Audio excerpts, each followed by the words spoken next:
Yeah, I think we can, as we are quite punctured here on the time and always on time, as we like to say. So we can slowly get to the welcome stage and of course introduce you guys to the audience as well. So welcome everybody for the Scotwell and Doolab session 2023, the year of the in-store retail media in Asia. And we have approximately 1 hour and 3 speakers here for today. First, we have Mathew. Mathew has over 20 years of experience in the ASEAN media industry with a specialized understanding of ambient, digital out of home, as well as in-store retail media campaigns. Anything you Hi, want to everyone. add to Mathew? All good. All right. Then we have a founder of Scotwell, Cheng, specialized in providing integrated Right. solutions for content delivery and helping companies to transform the out of home and digital out of home. Did I nail that right, Ken? Yep. It's been a long time, but I'm still enjoying it, still doing it. So Good. And I'm your host. My name is Janne Lohvasuu. I'm the CEO of Doolabs, and we are helping retailers to monetize their retail spaces with in-store retail media to benefit both shoppers and retailers all around the world. And today, we have approximately 1 hour, 3 speeches, and we will have the Q&A at the end. So you can, of course, put the questions on the chat. Meanwhile, you see Mathew and others talking, and we can pick them up at the end. I think it's easier that way. And let's see how it goes. And if your screen or if the presentation seems a bit tight and you can see the chat on the right hand side, there is the gray bar on top that you can use to close down the chat. So that's easier for you to see the slides and see the presentation and not to see the half screen full of chat window if you want. Okay, I think that's most of the technicalities for the webinar, and we have a good amount of people here in place. So let's get started. And Mathew, happy to have you here, as said, and feel free to get started. I will change the slides for you whenever you want, whenever you wish. Thanks so much, Janne. Good afternoon, good morning, good evening, depending on where you are. Thanks so much for joining us as always. So just a quick introduction. Very happy to be here with Doolabs at the Scotwell team. We're going to talk a little bit about the evolution of retail media in Southeast Asia, but a lot of the slides that you're going to see initially are going to be referencing a lot of the things that are happening in America and in Europe. So I think we're all quite aware that things have moved on quite a bit faster in America and Europe. And moving on, Janne, just to show them the first slide, I think this is probably one of the slides that people might have noticed or taken notice of initially when it came to advertising in a retail environment. So as you can see, Amazon, the first time they actually reported 31 billion in advertising revenue. This is not revenue from Prime. This is not revenue from sales of goods on the Amazon stores. This is purely advertising revenue. And I think to a lot of people, they were caught by surprise in 2022 when Amazon reported these numbers. They jumped from 7 billion in the first year to 31 billion. And statistically, no one really expected that Amazon could do so much in terms of retail media, in terms of advertising revenue, just from their e-commerce portal. And it led to a lot of questions of how retail networks were then being monetized and how could other retailers also monetize, right? And a lot of things led to, it came down to a few important facts. So I think a lot of things happened initially from the start when cookies were actually talked about being removed and are in the process of being removed. So moving on, Janne, just to the next slide. A lot of it happened through, if you remember, when Facebook had a big row with Apple, and Apple stopped tracking Facebook's activities through their phones, they lost a huge chunk of advertising revenue overnight. I think they lost something like 10 billion. Now, this money did not disappear. It's just that advertisers could no longer track where the money was actually spent on. And that meant that a lot of inflow had to go to new advertising channels where they actually understood where these customers were and what they were doing.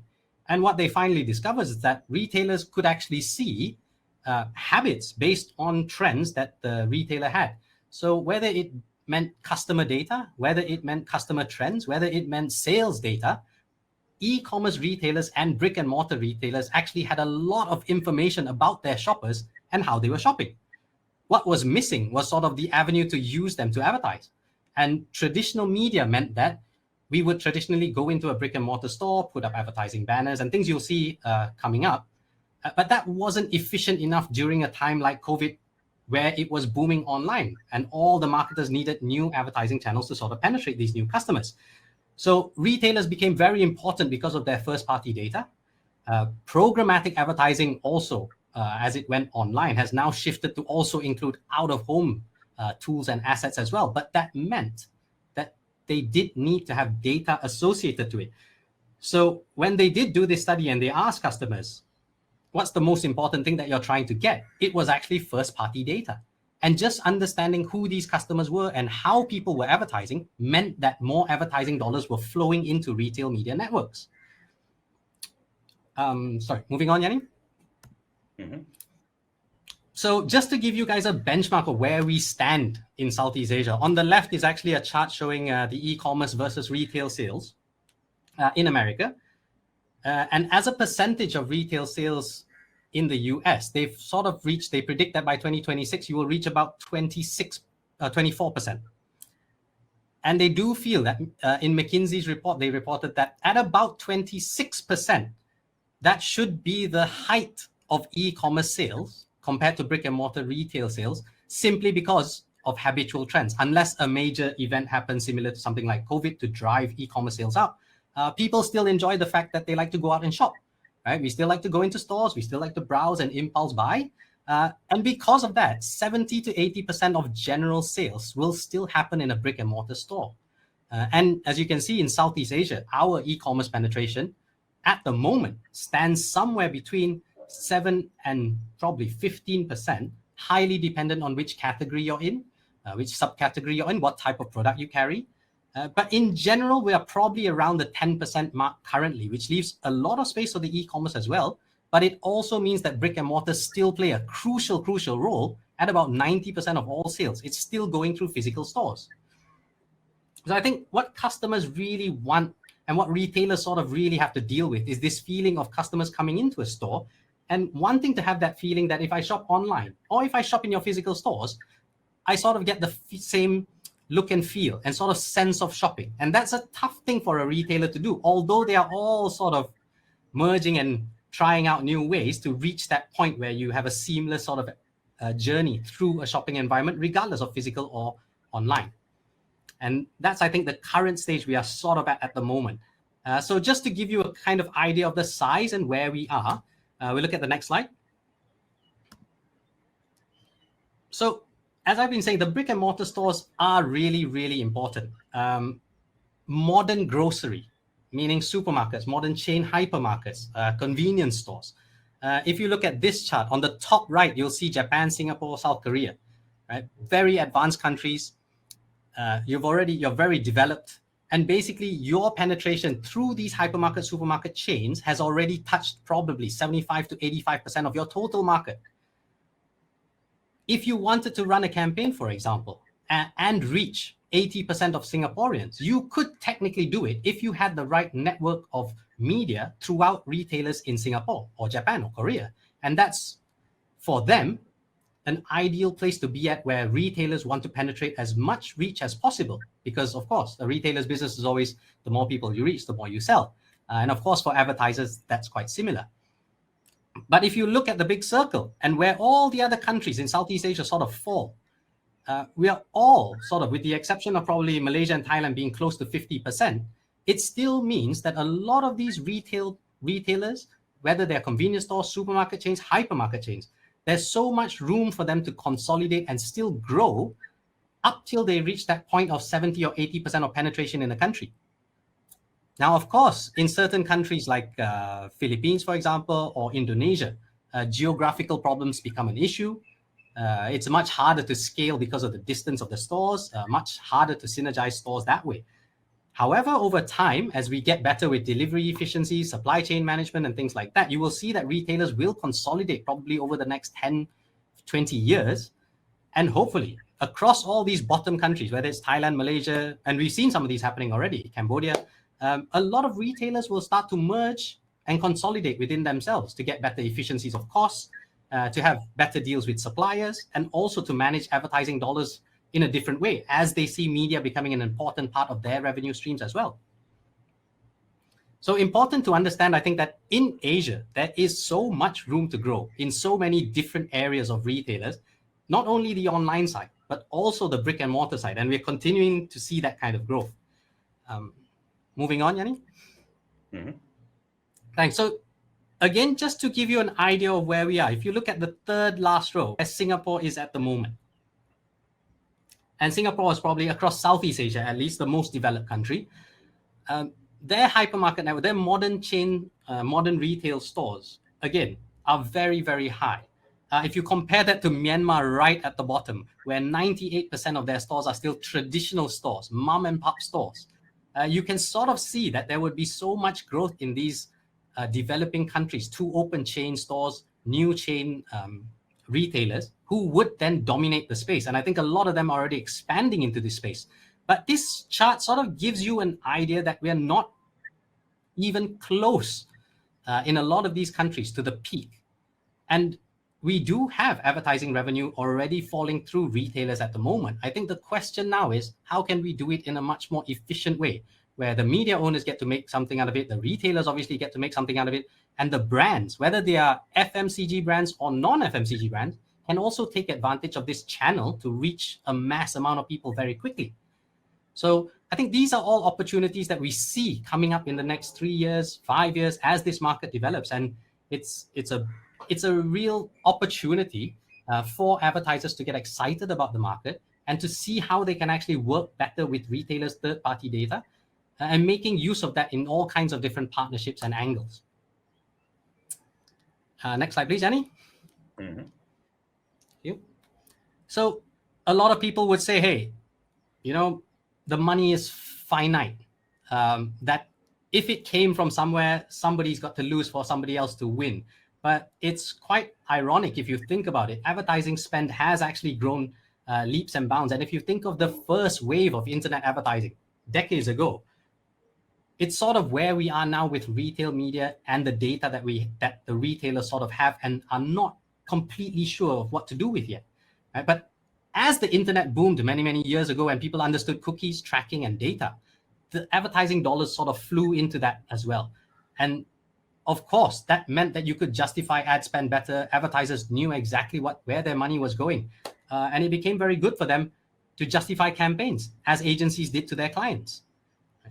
And we're sort of at that stage now with retailers developing new data all about their customers, whether it's through loyalty, or whether it's through campaign tracking, or whether it's through some other form of return that they can now measure.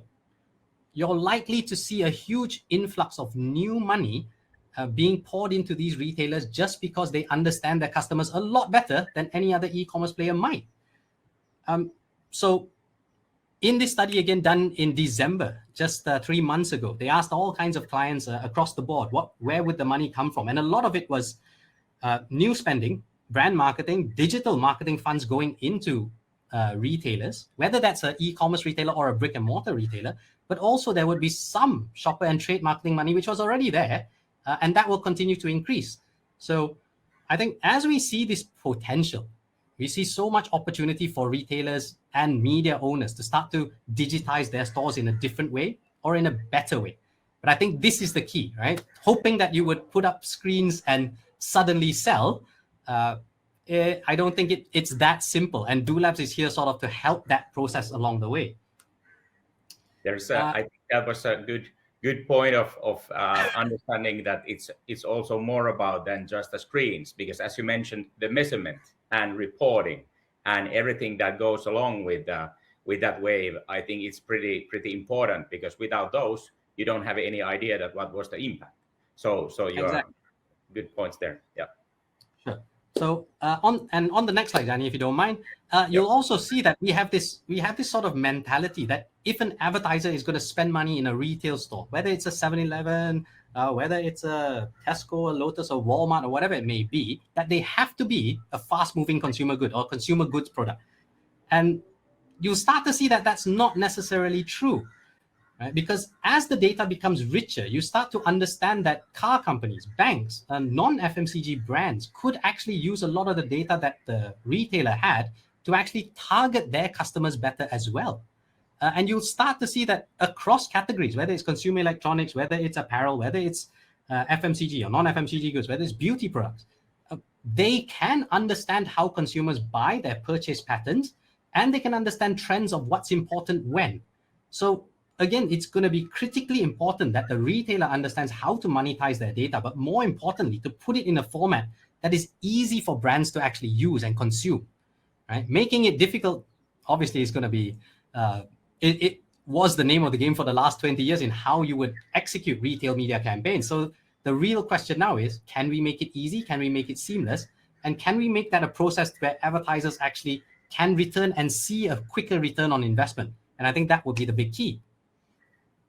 So a lot of this has all been about, stats of where we are compared to Americans, Europeans, the other side of the world. And I think in Asia, we are actually going to catch up really fast. Our internet penetration is really high. Our e-commerce adoption is really fast.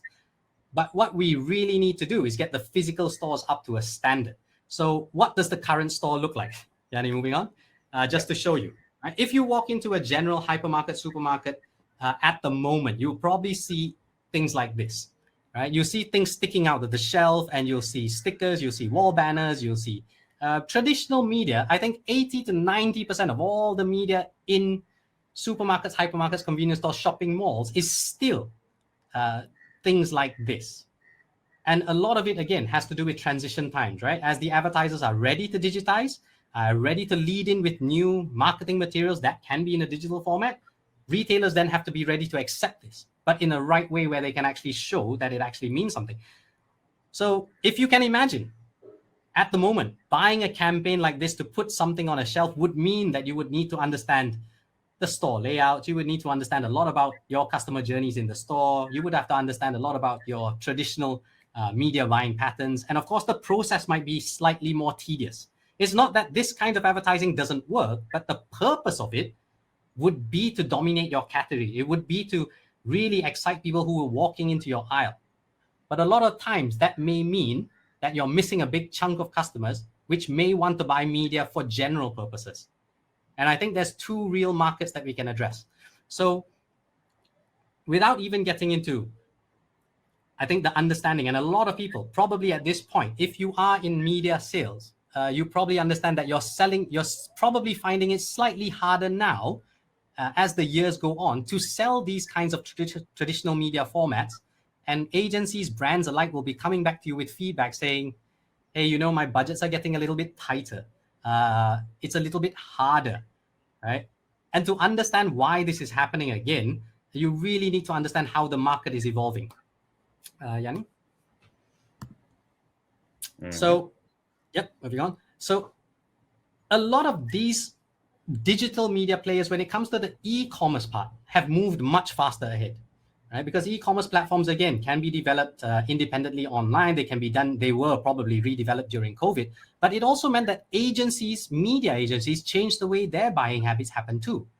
And as new opportunities became relevant, for example, if there was an e-commerce player who wanted advertising dollars or wanted you to spend on a campaign, agencies would probably now have to budget that allocation aside at the beginning of the year before they even reach their campaign plan. And that money would probably need to be parked with the retailer as a spend amount. And interestingly, if you're not part of a digital media campaign and you're not allocated funds, it will get harder and harder for you to sell your traditional media as the budgets get smaller and smaller throughout the year. So a lot of times I think that even for out-of-home media players, digital out-of-home media players, they would start to see that brand allocation for funds needs to happen a lot earlier in the year. And sometimes that can be challenging if you don't have the proper platform and you don't have the proper data to justify when, how, or why you should buy that particular spot at a particular time. So I think we're sort of getting to that stage. But a lot of these guys are already working globally with a lot of our e-commerce players, even in Malaysia, Thailand, Indonesia, across Southeast Asia. And I think even for brands, if you're a brand owner, and you're already working with a lot of the big retailers, you will start to see a lot of these subscription services come online this year, where you might participate with the retailer, even if it's for a campaign plan with a particular store. So if you have a trade promotion, you might have to work with Citrus Ads, or you might have to work with one of the other providers who is actually working with the retailer, but they will provide you with certain reports, certain data points to justify your spend. And I think that's sort of where we are this year on the e-commerce point. Right? As the agencies change their media pattern of buying, and as new platforms come online for agencies to start booking their ads, traditional ads are going to get a little bit harder to sell. And because of that, I think there's a lot of opportunity then to adapt to new market ways and to at least be able to service new agencies or younger agencies in a way that you can provide digital media services. And moving on. So just to wrap things up sort of in a nutshell, as the digital media networks have sort of already started taking off, they're already sort of in between the process of being launched now. And in Southeast Asia, you'll see a lot of this come online this year. The physical stores and the physical networks of media in the store are still probably 6 months to 2 years away from being fully developed. And this will be the crunch time where a lot of retailers will be looking at how do we digitize our stores? How do we make our stores look better? How does it feel better for the customer? Of course, the purpose is always to drive sales for a retailer. But at the same time, can we encourage them to do more or spend more if we have the right kinds of ads at the right times in the right places? And I think this is where DoLabs really, really fits into the equation. Eventually, a media agency in a very ideal situation would be able to sit down, plan a campaign online and offline in the same platform, have ads appear on a retailer's network online, as well as see the ads physically appear in the store. And hopefully this will all be able to happen within 2 or 3 days, right? There would be no real longevity. There would be a lot of pain taken away from the campaign planning, a lot of pain taken away from the promotion needed in every single store, simply because there would be better opportunities to advertise with better reach, with faster ROIs, and you would get to see your reports and your justification of your spend in a much faster format because of the reporting and the data inclusion. Now, again, that's not saying that you wouldn't still traditionally do sales campaigns with a store, right? Coca-Cola might still run their promotions with 7-Eleven everywhere around the world. They would still do their little displays. They would still do their islands and end caps and all kinds of other sales mechanics which need to happen. But it would also allow for your other non-FMCGs, whether it's credit cards, whether it's car companies, whether it's airline companies, to try and penetrate the same market and reach these new customers that they don't really get exposure to. We see that this opportunity is going to start being available probably in the next 12 to 24 months.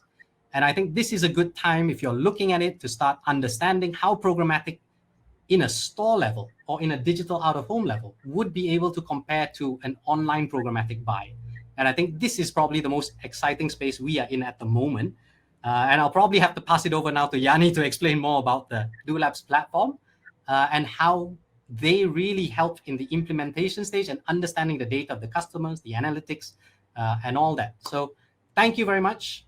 I hope I was able to give you guys some knowledge about in-store media and where we are today in Southeast Asia.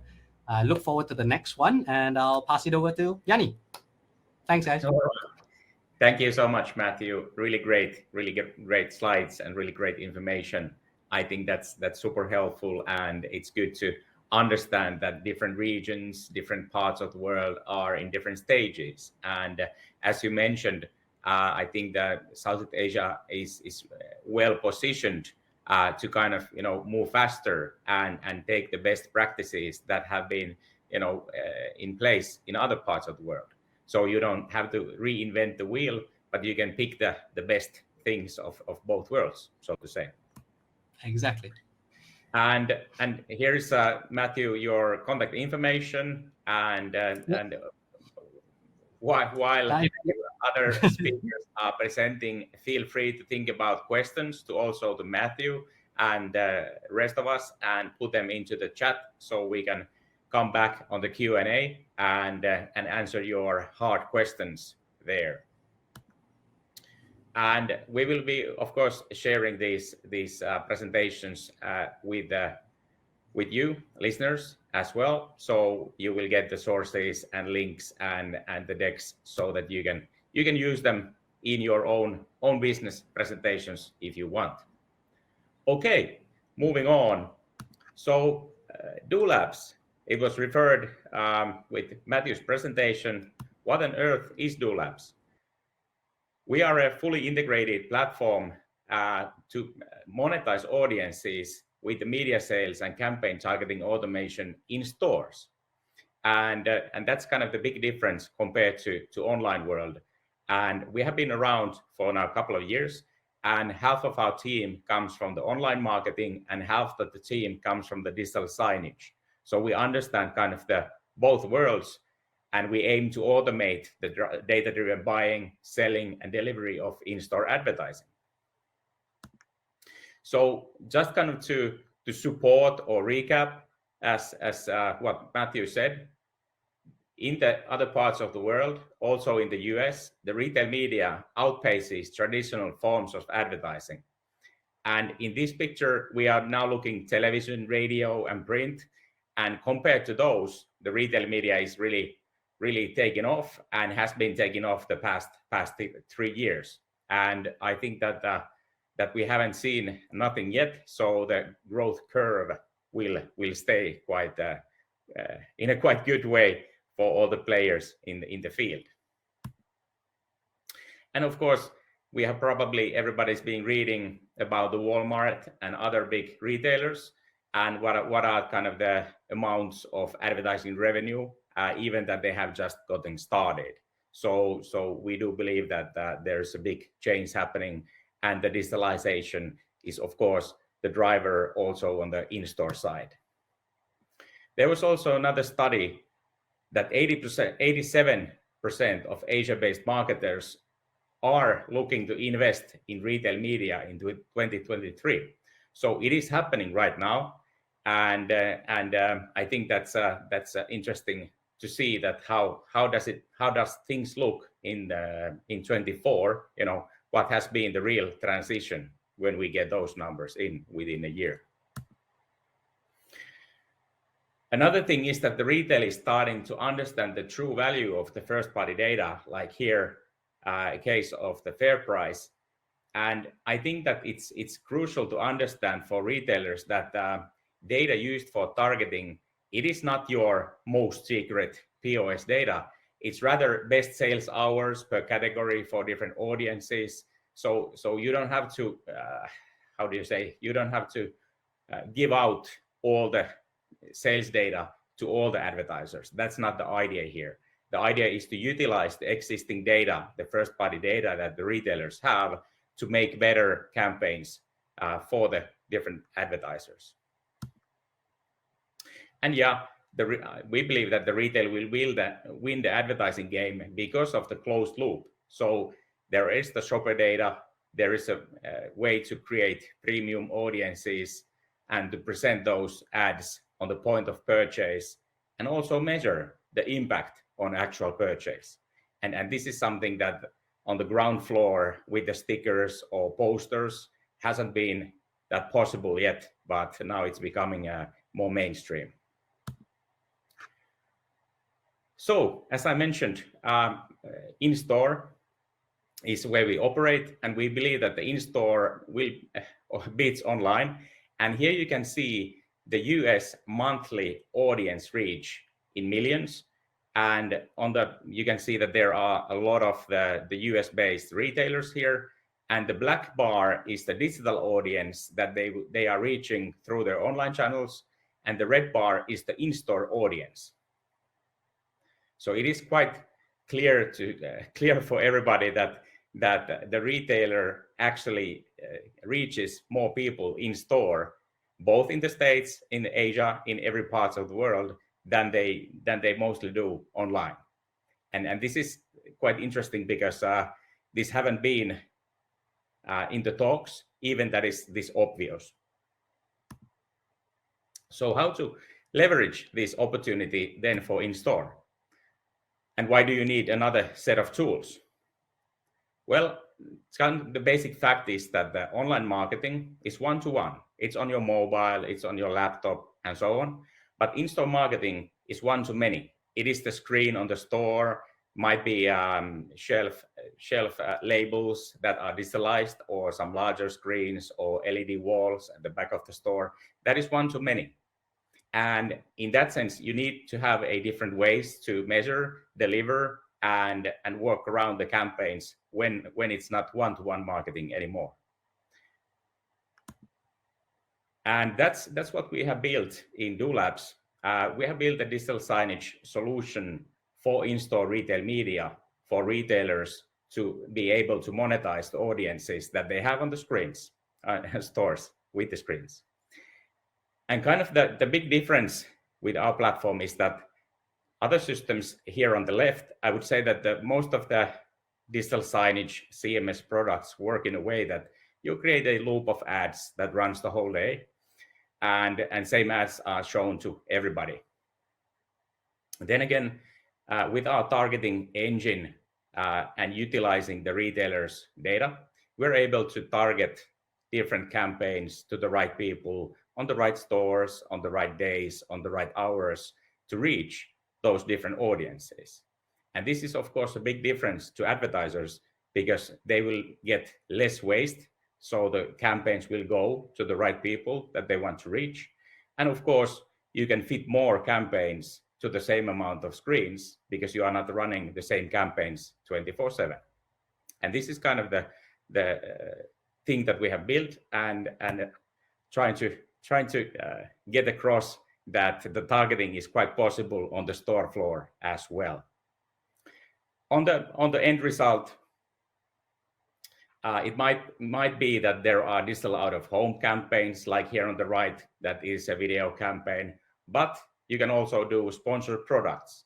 And this is kind of the familiar thing from the Amazon or other places where you lift a certain products out from the system for the right audiences and with the right pricing information and stuff like this. So it is a bit different than just showing a videos, but both can be done. And of course, one key thing here is to of course open the self-services to trade partners, and then open channels to advertisers and programmatic channels, as Mathew was referring as well. But basically two main target groups. So yeah, as I mentioned, sponsored products are real-time sponsored product ads based on variables and UPC or the product code information from the retailer system or from the retailer's e-commerce site. And these are shown on the right moment when we know that these are the people we want to reach with these ads, and we can measure the sales impact as well. Then, of course, the media sales for other partners as well. So basically, retailers' media team or media sales partner can utilize our platform or use the APIs to connect to their current systems to sell the media to their own advertisers or external advertiser. There is many advertisers who are willing to reach those people that are in the store, even that their products are not sold in that store. Might be like banks or insurance companies or stuff like that. And they are very interested to get into the stores as well. Then, of course, the programmatic part, we work with the different SSPs, DSPs, and connect that to our platform and our screens so that the part of the inventory can be pushed to the different programmatic platforms to be sold as well. So basically, to conclude, our platform has this in-store inventory of audiences here on the left. So basically working with retailers to understand that what is the data that can be used, and creating this inventory of who we have in which stores and in which times. Then next to that, we have the media sales tools, self-services for trade partners, and access to different programmatic marketplaces. And thirdly, we have the CMS and the players for different screen types to be able to run the targeted campaigns and report back to the media buyers and advertisers. And of course, it can be video campaign, it can be also audio campaign. We can integrate into different self-service kiosks. So the amount of screens can be quite big, and it all comes back to the point that we know what kind of people we have in different stores in different times, and we can use that to create audiences and sell those audiences to advertisers. So just to kind of wrap up from my side and kind of how we see things developing from the platform side, is that the retail media is here to stay, and in-store retail media is kind of growing at the fastest rate. And the retailers are moving fast to establish their own positions, because we see that in a year or two, maybe 3 years, the positions have been taken, and then it's pretty hard to kind of try to carve your own position on the advertiser's mind when others are already there. And yeah, the in-store retail media is at the moment quite untapped, but the retailers already have the audiences and data. They are just lacking proper tools to monetize this, and that's of course something that we are happy to help with Mathew and Cheng as well. Thank you. So Janne, maybe now is a good time to ask. I think a lot of people, if you are in media sales, regardless of where you are in the world, between your probably higher selling period at the end of last year or the beginning of this year, did you face challenges with advertisers where they say they would like you to be more efficient or more cost effective, as is the normal challenge every year, but they don't really give you an example of what that means? They want to be able to spend better, spend smarter, but they can't exactly tell you. And if you've been in this situation where the advertisers say, hey, I need better reporting, I need better justifications, perhaps in the chat box, you could just say yes or no. Is this happening to you in your country? And maybe it's something we can discuss later. Yeah. We can have a good chat towards the end. Just so that we can have an open discussion. So that's fine.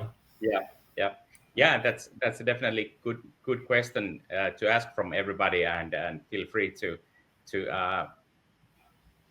put your answers onto the chat and other hard questions, and we'll be having the Q&A. But before that, Ken, welcome to the stage. Happy to have you here. And let's get you started as well with a couple of cases that you and us have been working on.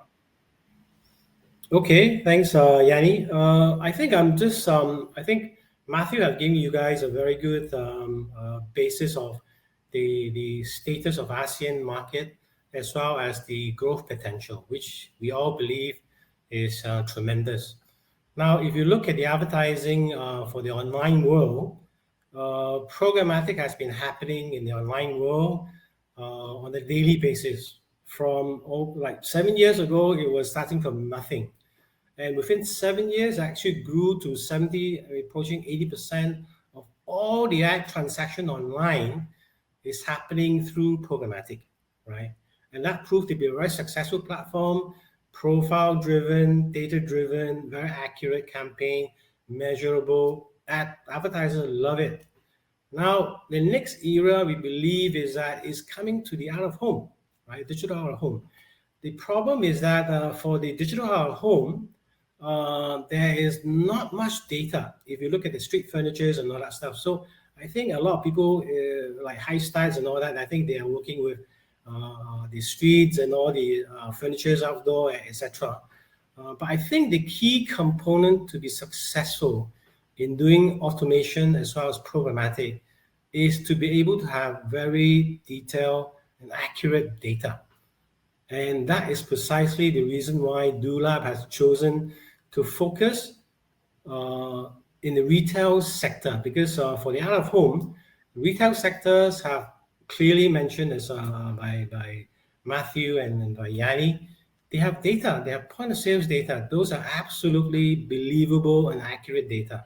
And with data and automations that DoLab is providing, we are able to provide this so-called automation effective, data-driven campaign, just like what Google has been doing online,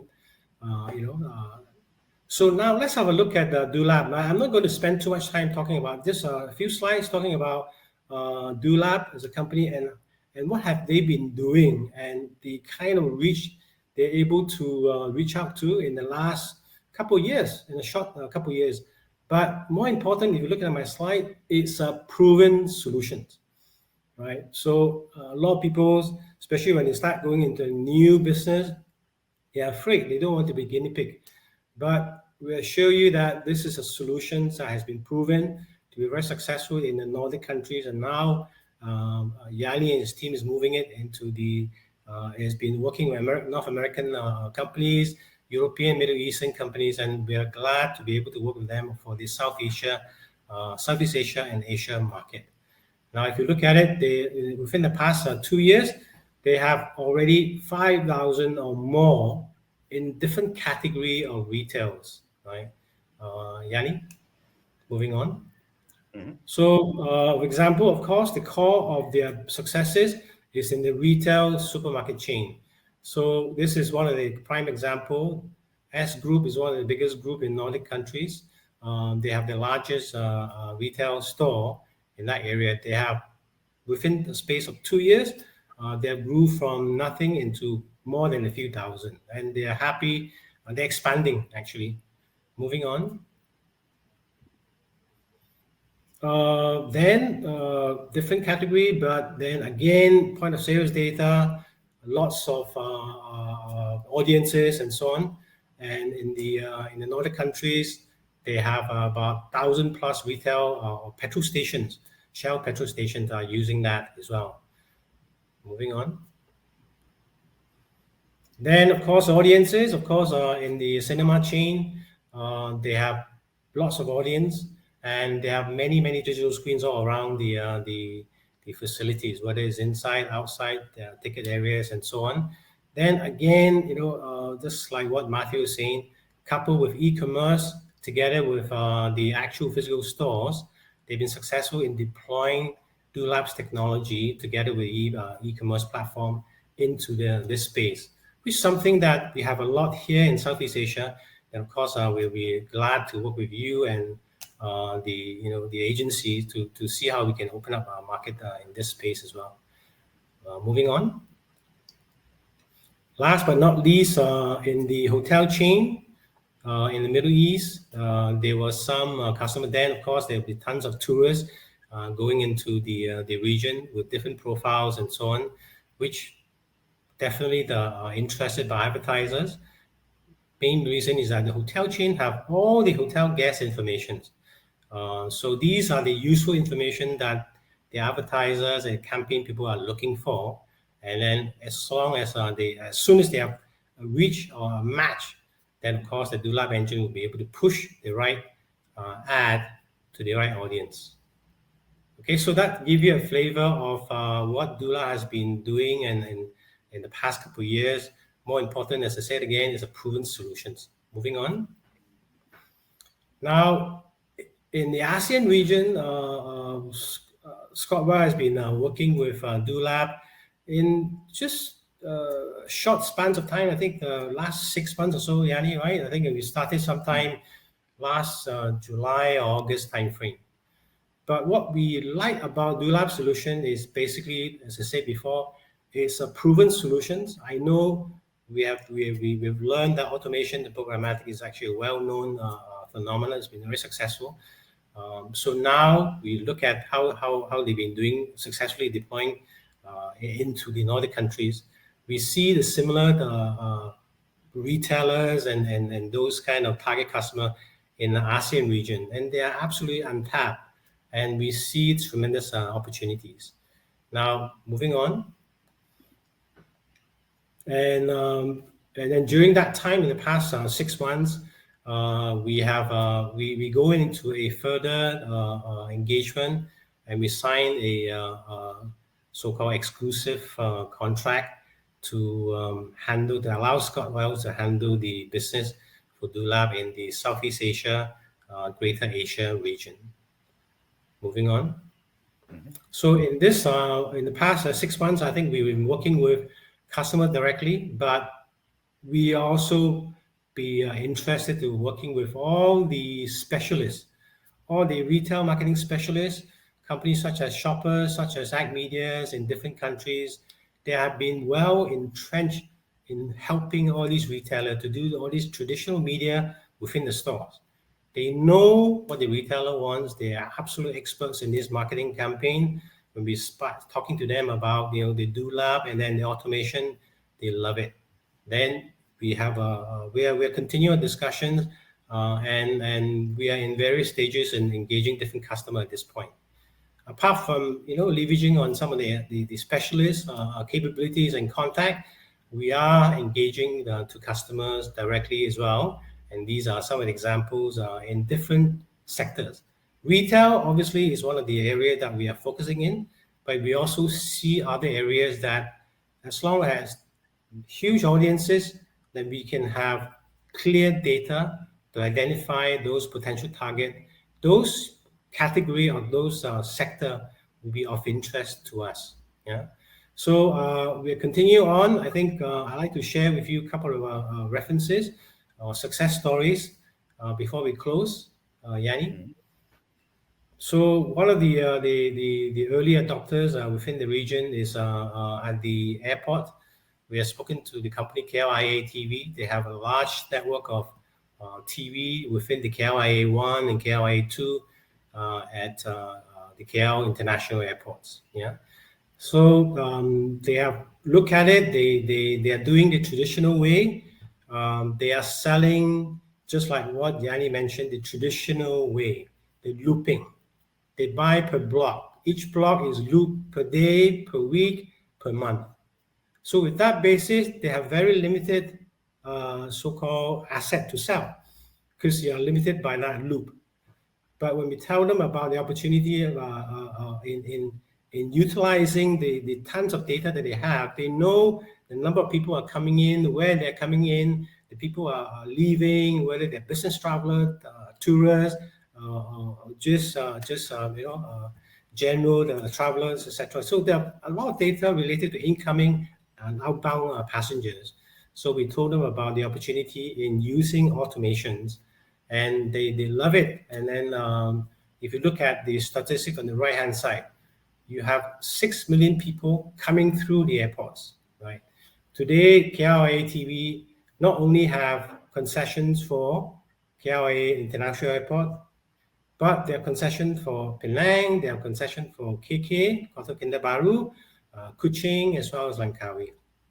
And together, they have about more than 500 TV screens with 6 million eyeballs coming through on a monthly basis. So now, if we're able to give a clear categorizations of these 6 million people, now if you're an advertiser, if you've been working with advertisers, you know these guys are interested because they want the eyeballs. They want to be able to push the right eyeballs at the right time. So it's a great place, and I'm glad to report that they are now a customer.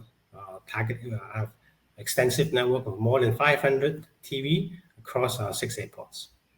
Second, so of course, retailer is our core.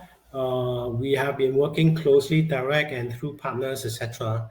And I'm glad to report that we have been successful in running a few or working with a few retailers And we are now having 6 stores running trial runs at the moment in different parts of the cities within Malaysia. If you look at the right-hand side, within KL cities, in Muar, down in Johor area, Port Dickson, Rawu in Kuantan.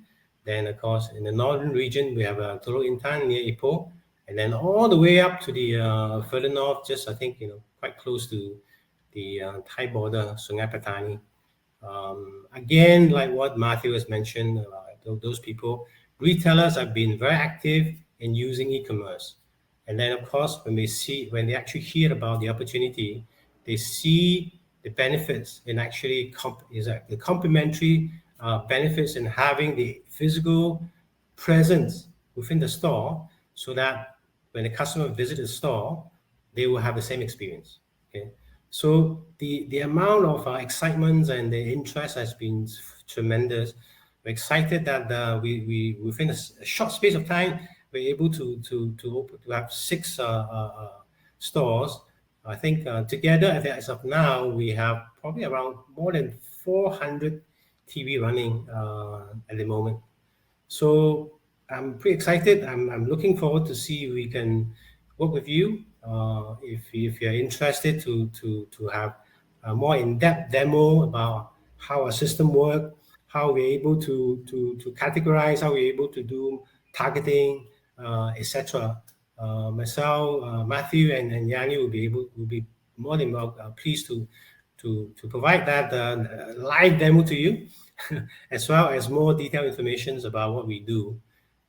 So that's all for me. I thought, short and sweet, I hope. So thank you for. Yeah. Thank you, Ken. Really good cases, and happy to work with you in the region. You're a great partner. So that's all the 3 speeches that we have for today, and a bit of Q&A. Let's go and see that what kind of questions we have. I see that there is one question that how far ahead do you see the US and EU markets being that of Asia regarding in store? Mathew, you did some research as well for this webinar. So how do you see that? Do you have some examples? Yeah, I think it's a really tricky question, because we're definitely not on par. If you talk about e-commerce penetration, we have a long way to go.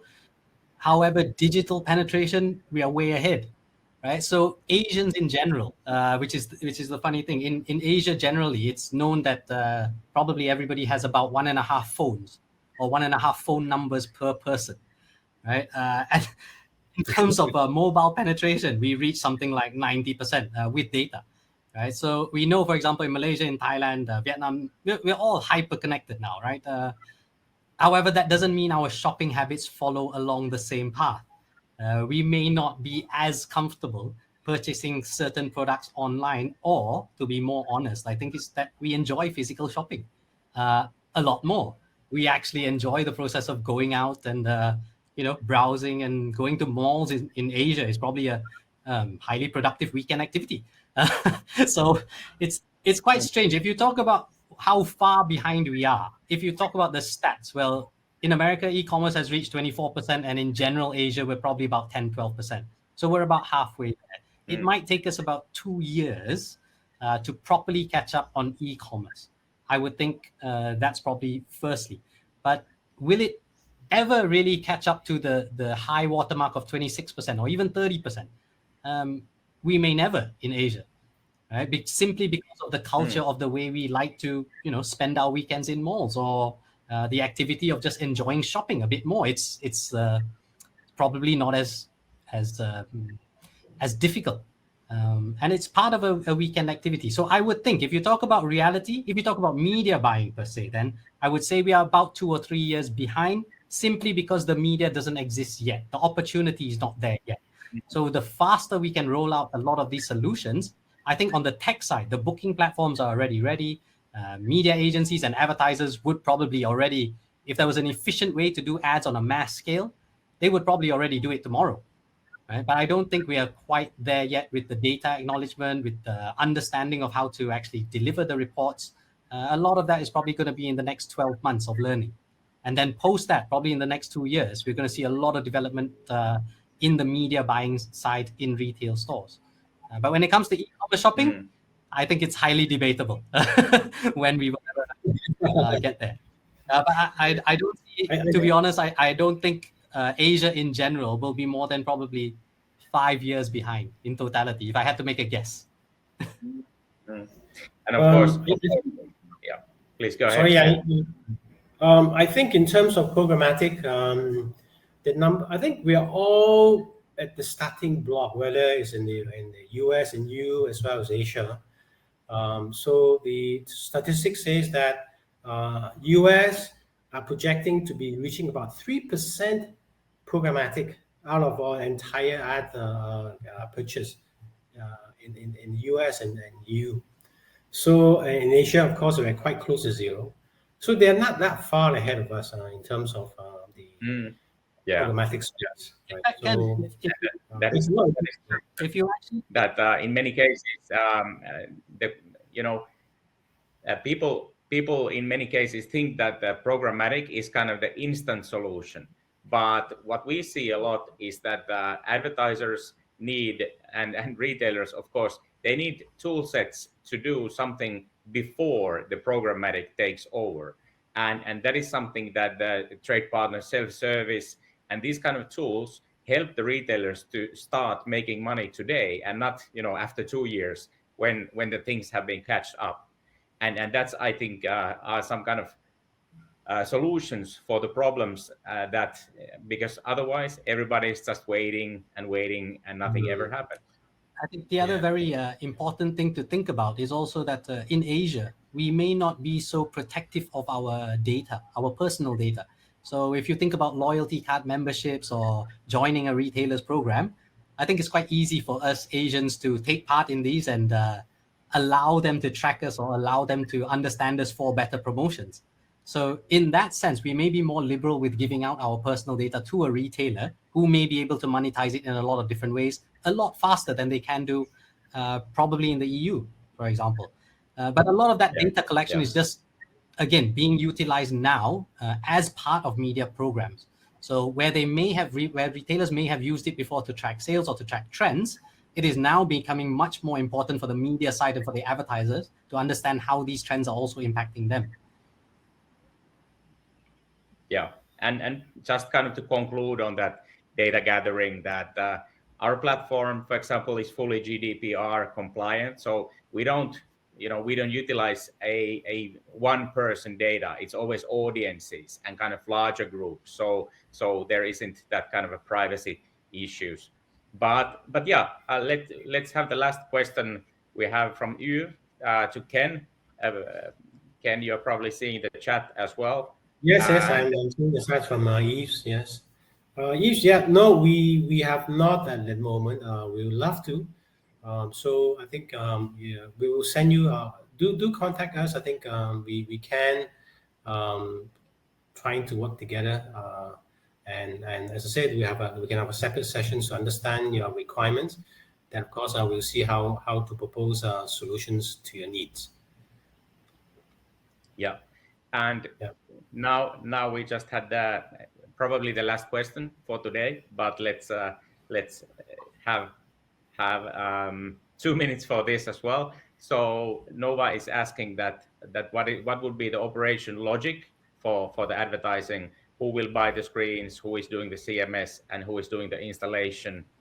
And here's probably the cooperation with the Do Labs and Scotwell. So Scotwell is the local partner which handles all the hardware, all the installation, all the services needed to get those networks up and running. And the Do Labs is the platform and the CMS. So basically, Do Labs runs also as a digital signage CMS system that runs inside those screens, and together we compile the whole network and open the media sales for the retailer. Great. I think it's probably just important to note as well that a lot of these retailers or stores or malls, they are looking at opportunities to improve how the store looks, how the store feels, to give the shopper a better experience. And if they haven't already, they are probably also thinking about how do they do this, right? How do they better digitize the stores? How do they better communicate with their customers? If they had screens, could they do it in a much more professional manner? And also probably be a bit more green and save on all the printing that you're currently doing, especially if you have large chain stores.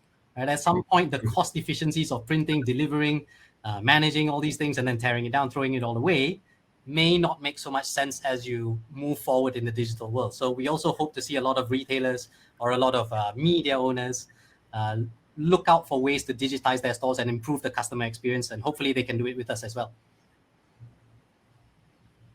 Definitely, that's one thing. Always to have the green issues in mind as well, and also to kind of have the impact on the consumers that this store chain is moving forward with the digital future and won't be left behind. And that's here are for everybody our contact information, and of course we are all in LinkedIn as well. So feel free to connect us, and we'll be getting back to you hopefully later on. Any last words, Mathew and Ken, for today? No, very happy to do this. Thank you so much, Janne, Ken, and everybody who has watched. I hope it was entertaining and informative. Please feel free to reach out, drop us a mail, say hi on LinkedIn. Any other way, we'll be happy to help and chat more. Right. I think as I said, we're all in it together. I think we're working with you directly or indirectly. I think there will be a lot of educations that we can mutually share information to educate, to get more acquainted to the whole system. We will be planning a follow-up on a series of seminars so we can actually share more information. If there's any particular areas of interest, do drop us a line, send us an emails, or even just put your thoughts into the chat. We'll be happy to just take some input from you, and so at least we know what to do in the next seminar, what kind of information will be of more interest, so we can then be more focused in delivering something that you're interested in, not something we want you to hear. Exactly. Good points. Okay, that's it for today. Thank you everybody for joining, and we'll have this recording on the website for later viewing as well. But that's it for all. Thank you and have a great day. Thanks everyone.